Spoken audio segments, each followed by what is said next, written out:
বয়সটা শুনে যান। ঘন্টার পর ঘন্টা বিয়ে না করে কথা বলতেছিস, যদি মৃত্যু আসে কি অবস্থায় মরবি বুঝে দেখ। ছোট ভাই আমার, ভাবির পিছিয়ে যে ঘুরতেছিস, ওর রুমে যে ঢুকছিস, এই অবস্থায় যদি মরে যাস কি হিসাবে মরবি ভেবে দেখ।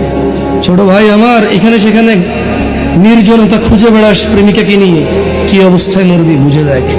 বোন আমার, হাজবেন্ড ডিউটিতে গিয়েছে অথবা বিদেশে আছে, তুমি অন্য পুরুষের সাথে সময় কাটাতে তোমার ভালো লাগে, বুঝে দেখো যদি মালাকুল মাউত মৃত্যুর ফেরেশতা আসে, তোমার ওই ফজর পড়া, ওই জোহর পড়া, ওই তোমার হজ করা, ওই তোমার সাদকা করা, ওই তোমার দাড়ি রাখা, ওই তোমার টাকনুর উপরে প্যান্ট পরা, ওই তোমার কোরআন মুখস্থ করা, ও তোমার কোরআন তেলাওয়াত করা, ও তোমার এরকম ওয়াজের খরচ চালানো, সাদাকা করা, ইয়েতিম খাওয়ানো, ভালো কাজ করা, মা বাপের সেবা করা, বুঝে দেখো যদি তুমি জানা অবস্থায় মৃত্যুবরণ করো, মূলত তোমার ওই সময়টা ঈমানই থাকে না। কি থাকে না? না থাকলে কি থাকে মানুষ? কি থাকে? বে মানে হীন, ঈমান মানে ঈমান, মানে ঈমান ছাড়া একই কথা, মানে ঈমান নাই, কি নাই? বুঝে দেখো, হিসাব খুব সহজ।